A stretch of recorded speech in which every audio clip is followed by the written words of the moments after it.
नमस्कार दोस्तों, भगवान आप सभी का भला करे और आपकी सारी इच्छाएं मनोकामनाएं पूरी हो। दोस्तों, आज मैं आप सभी को इस हाथ से रिलेटेड महत्वपूर्ण जानकारी व्यक्त करूंगा, जिसमें सर्वप्रथम यहाँ पर आपके फिंगर के एनालिसिस के बाद इस पूरे पाम का एनालाइज कर आप सभी के सामने व्यक्त करूंगा। तो यहाँ देख सकते हैं कि फिंगर की लेंथ आपके पाम के कंपेरिजन में शॉर्ट है, जो एक फास्ट डिसीजन मेकिंग हैबिट को, थोड़े जल्दबाजी व हड़बड़ी किस्म के नेचर को दर्शाता है। इस कंडीशन में इंस्टेंट डिसीजन लेना या अपने थॉट्स के ऊपर बहुत जल्दी काम करने लगना, जिस बात से इंस्पायर्ड, मोटिवेटेड या इन्फ्लुएंस हुए हैं, कुछ समय के अंतराल में वो काम करके दिखाना, इससे बेसिक नेचर में होता है। पेशेंस कम होता है, क्योंकि किसी भी चीज़ को पाने की चाहत ज़्यादा होती है, इसलिए अपने थॉट्स के ऊपर बहुत जल्दी एक्शन लेते हुए दिखाई पड़ते हैं। किसी के अंडर में ज़्यादा कंफर्टेबली वर्क नहीं करते, क्योंकि खुद के रूल्स, रेगुलेशन, एथिक्स मन मुताबिक काम करते हैं। इसीलिए आपका मन बिजनेस की तरफ बहुत ज़्यादा भाग रहा है और अंततः आपको ये भी बताया जाएगा कि बिजनेस में आपका ग्रोथ है या नहीं है। लेकिन यहाँ पर कोई भी काम आपको योजनाबद्ध तरीके से यानी दूरदर्शिता रख करके करनी चाहिए। कोई भी काम जल्दबाजी जैसी चीज़ों से नहीं करना चाहिए, क्योंकि इन सब चीज़ों में टेम्पररी बेनिफिट मिल सकता है, लेकिन लॉन्ग टर्म बेस्ड बेनिफिट मिलने में डिफ़िकल्टीज आती है। यहाँ पर लिटिल फिंगर की जो लेंथ है वो थोड़ी सी शॉर्ट है, तो थोड़ा कम्युनिकेशन एरर होता है। जैसे मन के अंदर बात को रखना, स्ट्रेंजर या अपोजिट जेंडर से बातचीत करते समय हिचकिचाहट, घबराहट महसूस होना या शर्मिलापन होना। इस कंडीशन में मिस मैनेजमेंट और नॉर्मली देखा जाए तो किसी भी चीज़ को हैंडल टेकल करने की योग्यता थोड़ी कम हो जाती है। इसीलिए कभी एक समय पर एक से ज़्यादा काम नहीं करना चाहिए, क्योंकि उस कंडीशन में हर काम आधा अधूरा या फिर बीच में रुकने या डिस्टर्बेंस जैसे योग क्रिएट यह कर देता है। इसीलिए एक समय पर एक काम करने से अत्यधिक लाभ अथवा उन्नति व सफलता व संतुष्टि मिल पाती है। यहाँ पर जो एक प्रकार से पंक्चुअलिटी हुआ, मैनेजमेंट हुआ, डिसिप्लिन हो, वो थोड़ा डिस्टर्ब होता है। इसलिए टाल मटोल की आदत होती है। कभी बिना सोचे समझे यहाँ पर कमिटमेंट नहीं करना चाहिए, अदरवाइज कार्यों में डिफिकल्टीज आना शुरू हो जाता है। थर्ड फिंगर की लेंथ थोड़ी ज़्यादा स्ट्रॉन्ग है, तो इस कंडीशन में रिस्क टेकर बनाता है, तो कोई नया काम शुरू करने से पीछे नहीं हटेंगे। क्रिएटिविटी व आर्टिस्टिक क्वालिटी आपके अंदर ज़्यादा है, इसलिए हमेशा अपने काम में परिवर्तन करने की चेष्टा या वैरायटी का यूज़ करने की चेष्टा आपके अंदर रहेगी। फर्स्ट फिंगर की लेंथ शॉर्ट है, जो कि डाउन टू अर्थ किस्म का नेचर को दर्शाता है। थोड़ा रिजर्व टाइप का नेचर होता है, बहुत जल्दी किसी के सामने खुल नहीं पाते हैं, थोड़ा समय लेते हैं किसी को अपना सीक्रेट बताने में या खुलने में। और फिंगर के ऊपर सीधी खड़ी रेखाओं की श्रृंखला फ्रेंडली नेचर एंड अप्रोच को भी क्रिएट करता है। फिंगर के जो यहाँ पर आपके नोट्स ये डेवलप क्लियर कट नहीं है, जो कन्फ्यूजिंग माइंडसेट की निशानी होता है, तो डिसीजन प्रोमिनेंट बेस्ड ले नहीं पाते। किसी न किसी व्यक्ति विशेष के गाइडेंस या सपोर्ट की आवश्यकता पड़ती है डिसीजन लेने के लिए। लिटिल फिंगर का झुकाव थर्ड फिंगर के तरफ है, तो आप बहुत ज़्यादा फैमिली ओरिएंटेड पर्सनैलिटी के दिखाई पड़ रहे हैं। इसीलिए फैमिली लाइफ के रिगार्डिंग या फैमिली के रिगार्डिंग अपने लाइफ में सेक्रीफाइस करते हुए दिखाई पड़ रहे हैं। फर्स्ट फिंगर का झुकाव सैटर्न की तरफ है, तो अध्यात्म में रुचि वो धार्मिक किस्म की प्रवृत्ति आपके अंदर रहेगी। एक चीज़ ये समझ लीजिए कि आपका जो लिटिल फिंगर है वो शॉर्ट है, इसीलिए बिजनेस आप डेफिनेटली करिए, लेकिन पार्टनरशिप में करिएगा, नहीं तो अपना मैनेजमेंट बहुत स्ट्रॉन्ग रखिएगा। क्योंकि इस कंडीशन पे 10 चीज़ें आप एक साथ नहीं कर सकते हैं, या फिर आपको कोई ना कोई तो पर्सन ऐसा चाहिए जो पूरा मैनेजमेंट अच्छे से संभाल ले, तब जाकर आप बिजनेस में उतरिए, आपको कोई दिक्कत नहीं आएगा।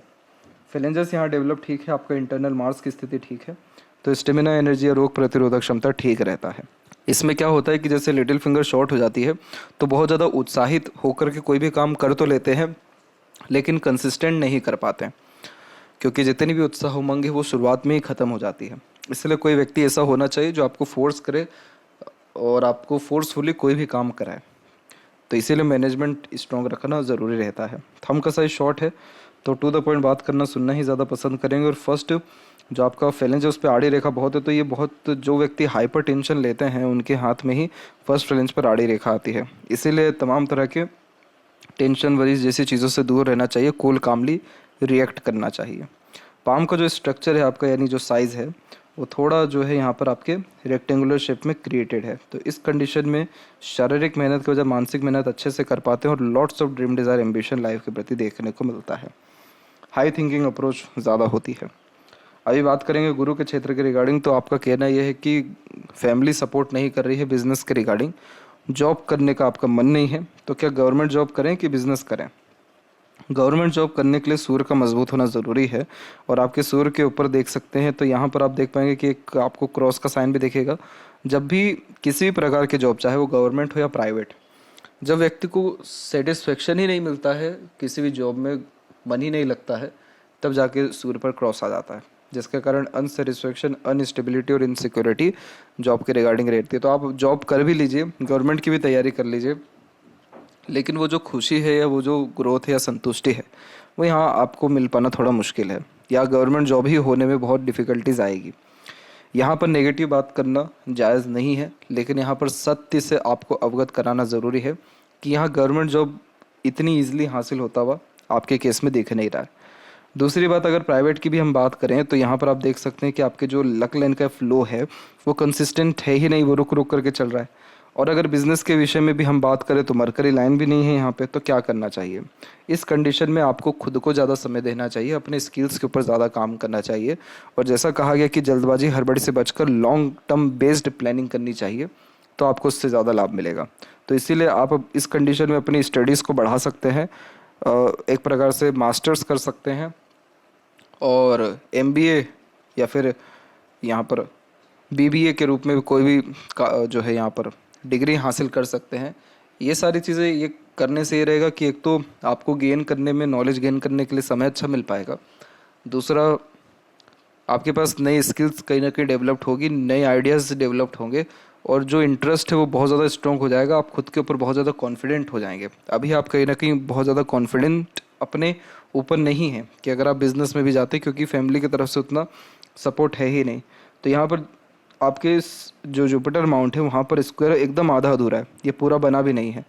आधा अधूरा ही स्क्वायर लाइफ में बहुत ग्रोथ दे जाता है, लेकिन जब ये पूरा बनता है तो उस कंडीशन में जीवन में प्रॉस्पेरिटी, प्रॉपर्टी, नाम, इज्जत, शोहरत, सुख सुविधा, संसाधन युक्त जीवन शैली और बहुत प्रगति जीवन में मिलती है।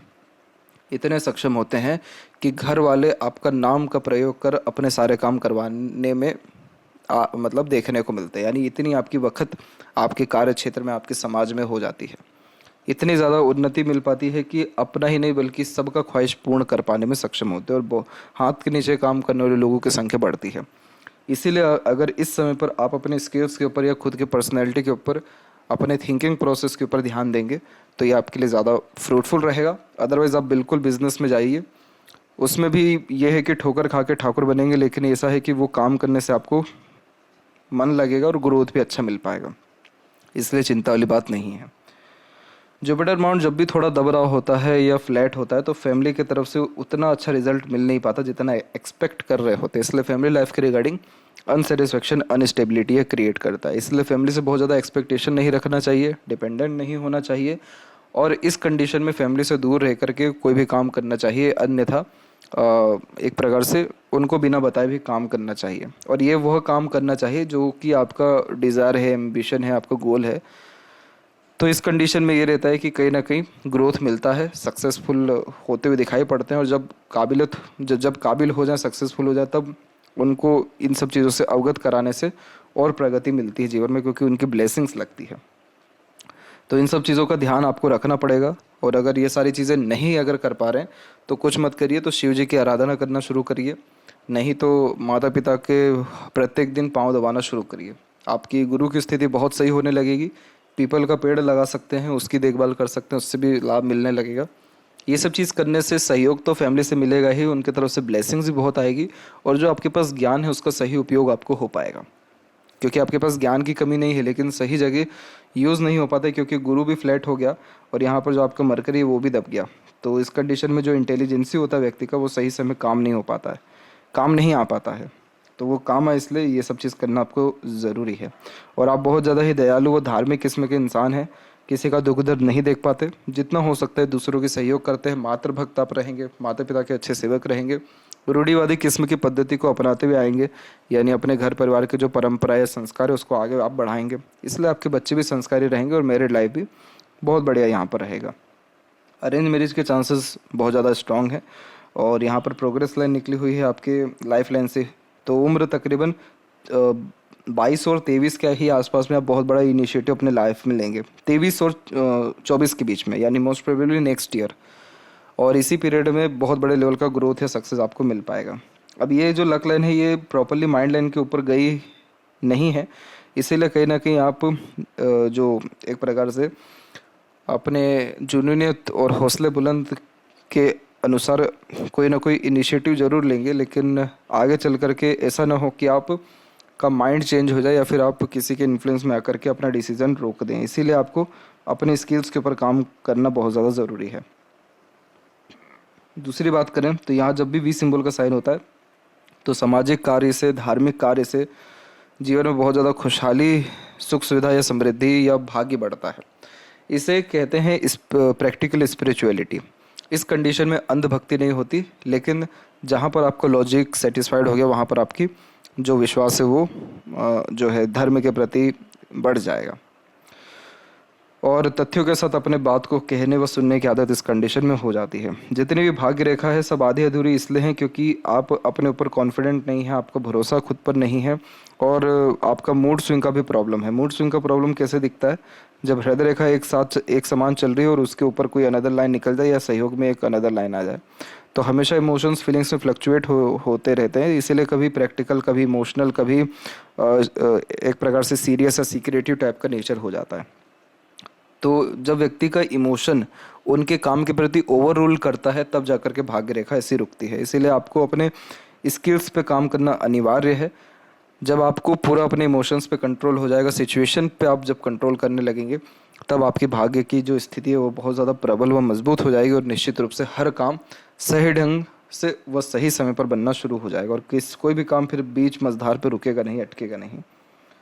तो यहाँ पर 23 के एज में इनिशिएटिव ले रहे हैं, फिर लगातार प्रोग्रेस लाइन निकल रही है, माइंड लाइन से भी निकल रही है, मून लक लाइन की अवेलेबिलिटी है। तो ये इस चीज़ का ध्यान रखिएगा कि मदर सपोर्ट अच्छा रहेगा, मदर के गाइडेंस से भी काम करने से लाभ अच्छा मिलेगा।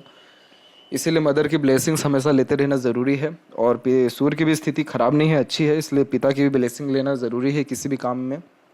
दूसरा, आप सुन सबकी लेंगे, करेंगे अपने मन की, और जन्म स्थान से दूर ज़्यादा प्रगति है। दूसरों के सहयोग व प्रोत्साहन के कारण आप अपने जीवन में ज़्यादा ग्रोथ डेफिनेटली कर पाएंगे।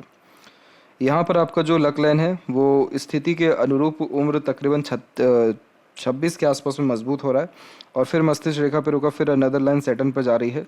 तो अंततः इच्छा मनोकामना की पूर्ति होगी, लेकिन एक ही मेहनत में काम बन जाए इसलिए आपको अपने ऊपर काम करना ज़रूरी है। बीच में जो ये रेखा जा रही है इसे विद्या रेखा कहते हैं। इस कंडीशन में दूसरों को गाइड, एडवाइस या सजेशंस अच्छे से दे पाते हैं। तो as a consultant, as a mediator, as a adviser, as a agent या एज अ बिजनेसमैन कोई भी काम करिए, सब में आपको लाभ है। सूर्य के क्षेत्र के बारे में देखेंगे तो जब एक से अत्यधिक रेखा चलती है तो एक समय पर एक से ज़्यादा काम में एंगेज होते हैं, मल्टीटास्किंग नेचर होता है, हर क्षेत्र में हाथ आजमाने का मन करता है, फोकस में कमी हो जाती है और इसीलिए कंसिस्टेंसी किसी काम में नहीं रहती है क्योंकि बहुत जल्दी माइंड डाइवर्ट होता है, डिसीजन लेने में ध्यान भटकता है और नए नए काम करने की चेष्टा हमेशा लगी रहती है। तो सूर्य की जो एनर्जी है वो इतनी सारी जब रेखाओं में डिवाइड होता है तो डेफिनेटली है कि रिजल्ट कैसे आएगा, सक्सेस कैसे मिलेगा। इसीलिए कोशिश करें, कंसिस्टेंसी के अकॉर्डिंगली वर्क करें, एम के ऊपर ज़्यादा काम करें, ड्रीम ना देखें बल्कि एम को अपने मेंटेन रखें और एक एक कर जो है काम को करें, हर काम को एक समय पर ना करें। तो इस कंडीशन में सूर्य की स्थिति भी मजबूत होगी और यहाँ पर बहुत जल्द बहुत बड़ा रेक्टेंगल बन सकता है और रेक्टेंगल तब बनेगा जब आप बहुत ज़्यादा डेडिकेटेड, डिसिप्लिन और रूल्स रेगुलेशन को अपने लाइफ में फॉलो करेंगे, जैसे समय पर उठना, समय पर काम करना, समय पर सारी चीज़ें करना, तब जाकर के ये इतना बड़ा रेक्टेंगल बनेगा। और ये रेक्टेंगल बन गया, करोड़पति बनने से आपको कोई नहीं रोक सकता है। आपका काम बहुत बड़े लेवल तक फैल जाएगा, नहीं तो प्रॉपर्टी से लाभ मिल जाएगा, नहीं तो बहुत ज़्यादा नाम, इज्जत, शोहरत बढ़ेगा। और अभी बीच में जो रेखा जा रही है ये बुधादित्य योग का और यशस्वी योग का भी निर्माण करती है, जिसमें आलीशान घर बना पाते, नहीं तो बोलचाल की कला में बहुत अत्यधिक सुधार होता है। और मरकरी माउंट जब दबता है तो बहुत सारी बातें मन में ही दबी रहती हैं या व्यक्ति को खुल करके अपने मन की बात कह नहीं पाते हैं या उनकी कमी नहीं बता पाते हैं, तो थोड़ा कम्युनिकेशन एरर ये देता है। और यूनियन लाइन तो एक सिंगल ही है, तो इस कंडीशन में मैरिज के जो चांसेस है वो आपकी लाइफ में तकरीबन 26 से 28 के मिड में बहुत ज़्यादा स्ट्रॉन्ग है। उस समय सपोर्टिव लाइन एक्टिव हो रही है आपकी पाम में। हृदय रेखा की स्थिति में जब भी डबल लाइन चलती है तो मूड स्विंग के जैसे प्रॉब्लम ज़्यादा यहाँ पर देखने को मिलते हैं, लेकिन आप दिल के बहुत साफ इंसान हैं, मतलब झूठ, फरेब, दिखाटीपन से दूर रहते हैं, धोखा चाह करके के भी किसी को नहीं दे पाएंगे और प्योर वर्कोहॉलिक नेचर रहेगा तो खाली बैठना भी पसंद नहीं रहेगा। और जो ऊपर की तरफ रेखा चल गई है ये इमोशन बेस्ड पर्सनैलिटी क्रिएट करती है, तो चाहे कितना ही प्रैक्टिकल और लॉजिकल आप अपने लाइफ में क्यों ना हो जाए, लेकिन at the end emotion based ही आप डिसीजन लेते हुए देखने को मिलेंगे। माइंड लाइन की बात की जाए तो माइंड लाइन कुल मिलाकर के इंडिपेंडेंटली रन कर रही है, तो थोड़ा तो ज़िद्दी किस्म की प्रवृत्ति ये दे रहा है। ऊपर से माइंड लाइन लॉन्ग भी है, तो लॉन्ग हार्ड डीप स्टडीज़ के द्वारा लाभ अच्छा मिल पाता है। सीखने समझने बातों को याद रखने की सक्षमता अच्छी होती है। और मार्च टू मार्स का कनेक्शन हो गया, इसलिए हौसला, जुनून, पराक्रम, सहनशीलता बढ़ जाता है, तो मानसिक रूप से बहुत ज़्यादा बलवान हो जाते हैं। इसलिए तमाम तरह के विपरीत परिस्थिति, माहौल, लोगों का सामना डट करके कर पाते हैं और किसी प्रकार का रिस्क या इनिशिएटिव लेने से फिर पीछे नहीं हटते। ये मस्तिष्क रेखा कभी भी आपको गिरने नहीं देगी, झुकने नहीं देगी, हार नहीं मानने देगी और निरंतर प्रगतिशील बनाए रखने के अतिरिक्त यह आपको कुछ ना कुछ नया सिखाते रहेगी, एक्सपीरियंसेस गेन्स करते रहेंगे, हमेशा नई अपॉर्चुनिटी की तलाश में रहेंगे और इसीलिए अपनी बुद्धिमत्ता का आप सदुपयोग अच्छा कर पाएंगे। लेकिन उसके लिए ज्ञान अर्जित करना ज़रूरी है, स्किल्स डेवलप करना ज़रूरी है। इसीलिए आप अपने स्टडीज़ के ऊपर अगर फ़िलहाल ध्यान दें तो ज़्यादा आपके लिए बढ़िया रहेगा। लक लाइन के ऊपर भी देख सकते हैं कि जो एक हल्का सा फैमिली लाइफ का या हेल्थ के रिगार्डिंग स्ट्रगल था, वो आपको आया था उम्र एक 16 से 18 के बीच में, और एक था रिसेंटली ही दिख रहा है, एक 20 और 21 के भी एज में एक दिखाई दे रहा है। मंगल की रेखा रिलेशन के रिगार्डिंग भी ये ट्रबल देती है। फिर उसके बाद फिर धीरे धीरे स्थिति ठीक हो रही है और लाइफ लाइन का फ्लो बाहर की तरफ जा रहा है। तो बर्थ प्लेस से दूर सेटलमेंट और एक से ज़्यादा जगह पर रेसिडेंस, लंबी आयु, अच्छा स्वास्थ्य, सडन गेन इन प्रोग्रेस को यह इंडिकेट कर रहा है। लाइफ लाइन में जो भी सपोर्टिव लाइन आ रही है वो 26 के बाद में आ रही है, तो इसी के बाद से आपको स्पाउस का, दूसरों का सपोर्ट मिल पाएगा। बहुत ज़्यादा किसी से एक्सपेक्टेशन से बचिएगा, क्योंकि जो कुछ कर पाएंगे सब आप खुद के दम पर ही कर पाएंगे। हाँ, बाहरी दुनिया, लोगों का सहयोग मिलेगा, लेकिन वो तब मिलेगा जब आप बर्थ प्लेस से दूर जाएंगे और जितने भी लोग आपके जीवन में जुड़ेंगे वो धीरे धीरे कर डिस्टेंस में जाएंगे। इसीलिए बहुत एक्सपेक्टेशन रखना ठीक नहीं रहेगा। खुद से एक्सपेक्टेशन रखिए, ईश्वर से एक्सपेक्टेशन रखिए, खुद के स्किल्स के ऊपर काम करिए ताकि लोग आपसे जुड़े, ना कि आपको लोगों से जुड़ना पड़े। ये आपके लिए जीवन में बहुत ज़्यादा प्रगतिशील रहेगा। अंदरूनी व बाहरी मंगल की स्थिति दोनों तकरीबन ठीक है, तो शारीरिक गठन, बल ऊर्जा, मानसिक बल दोनों ठीक है। फिजिकल फिट, मेंटली अलर्ट दोनों रहेंगे। और 24 के एज में इनिशिएटिव ले रहे हैं। भाग्य रेखा 26 के एज से मजबूत हो रही है, तो मोस्ट प्रोबेबली ये समझिए कि 26 के एज से अर्निंग बहुत बेहतरीन आपकी लाइफ में हो जाएगा। और शुक्र डेवलप ज़्यादा है, तो लग्जरीज, कंफर्ट, रॉयल्टी के रिगार्डिंग कॉम्प्रोमाइज़ नहीं कर पाते, इसलिए खर्चे आपके बहुत ज़्यादा होते हैं। खर्चों पर बिल्कुल नियंत्रण आपका नहीं रहेगा, इसलिए धन अपने पास ज़्यादा ना रखें, अन्यथा इन्वेस्टमेंट हमेशा किया करें, तो पैसे का प्रॉपर यूटिलाइजेशन होते हुए फिर यहाँ पर देखने को मिलेगा। छोटी मोटी आड़ी रेखाएं इतना तो कष्ट नहीं देती है, थोड़ा अनावश्यक चिंताएं दे रही हैं, लेकिन इसका बहुत गहरा इम्पैक्ट लाइफ में नहीं पड़ेगा। आपका शुक्र बहुत अच्छा डेवलप्ड है, जो कि आपको luxuries, comfort, royalty, standard of living के साथ अच्छा रहन सहन, खान पर, अच्छी दिनचर्या, ऐश्वर्य भरी जिंदगी भी देने वाले रहेंगे। केतु पर एक से अत्यधिक, माफ़ करें, शुक्र पर एक से अत्यधिक रेखा मल्टीपल अपॉर्चुनिटी देती है ताकि लाइफ स्टाइल बेटर हो सके। फैशन, ब्यूटी, इंटीरियर डिज़ाइनिंग के प्रति इंटरेस्ट, नॉलेज बढ़ता है। कला प्रेमी, साहित्य प्रेमी और क्रिएटिव एटीट्यूड, मेंटेलिटी होने के साथ साथ entertaining type of nature and personality build होता है। केतु पर डिवाइडेशन, ट्रैवलिंग के द्वारा मिलने वाले लाभ, सडन गेन एंड प्रोग्रेस के लिए अच्छा माना जाता है। और चंद्र के भाग्य रेखा मन का अत्यधिक काम कराती है, या अपने पैशन, हॉबी को फॉलो करते हुए भी ग्रोथ कर पाते हैं। मनी ट्रायंगल इनकम्प्लीट है, तो पैसा आएगा ठीक, रुकने नहीं वाला है। इसीलिए हमेशा अपने पैसे को ऐसी जगह फंसाना, जैसे प्रॉपर्टी में फंसा सकते हैं, नहीं तो कहीं ना कहीं बहुत सारे म्यूचुअल फंड हैं, उन सब में आप फंसा सकते हैं, तो वो पैसे का सही यूटिलाइजेशन आपके जीवन में हो जाएगा। और जितना भी आप यहाँ पर सोशल वर्क करना चाहें करिए, एनिमल्स के लिए काम करना है करिए, ये सब काम करने से भी आपका भाग्योदय होगा, क्योंकि केतु और यहाँ पर गुरु दोनों की स्थिति बहुत बढ़िया है। तो यहाँ पर पेट पालना या किसी भी प्रकार से यहाँ पर एनिमल्स के लिए काम करना आपके लिए, या धर्म के रिगार्डिंग कोई भी काम करना हमेशा आपके लिए फ्रूटफुल रहेगा। इसीलिए ध्यान रहे कि अभी आपके जीवन में पैसा या सक्सेस इसीलिए नहीं मिल पा रहा है क्योंकि अभी स्किल्स के डेवलप करने का समय है, ना कि ग्रोथ का भी समय आया है। तो ग्रोथ का जो भी समय आ रहा है वो 24 और 26 के एज से आ रहा है, और 26 का एज एक ऐसा उम्र है जिसके बाद लगातार आपको ग्रोथ ही मिलेगा, कभी उसके बाद आप डिक्लाइन अपने लाइफ में नहीं होंगे। 24 के एज में आप इनिशिएटिव लेंगे बहुत बड़ा, लेकिन ये लक लाइन इस फ्रूटफुल रिस्पॉन्स इसलिए नहीं कर रहा है क्योंकि ये माइंड लाइन को क्रॉस करके आगे नहीं बढ़ पाया, इसलिए इसका प्रिडिक्शन स्ट्रांगली नहीं दे पाएंगे। लेकिन 26 में डेफिनेटली बहुत स्ट्रांग प्रिडिक्शन आ रहा है आपका सक्सेस और ग्रोथ के regarding. Mind line left hand में भी लॉन्ग है, तो इसलिए लॉन्ग स्टडी परस्यू करिए। इमोशनल टाइप ऑफ नेचर है, दयालु करुणा किस्म का व्यक्तित्व है। भाग्य रेखा मून से जनरेट हुई है, तो बर्थ प्लेस से ही ज़्यादा ग्रोथ है। दूसरों के सहयोग प्रोत्साहन से आगे बढ़ेंगे और सहयोग आपके जीवन में उम्र तकरीबन 26 से लोगों का बहुत अच्छा मिलने लगेगा। यह थी सबसे महत्वपूर्ण बात है आपके हाथ के रिगार्डिंग। आशा करता हूँ सभी प्रश्नों का उत्तर मिल गया हो। तब तक आप अपना ध्यान रखें। आपको बहुत बहुत धन्यवाद।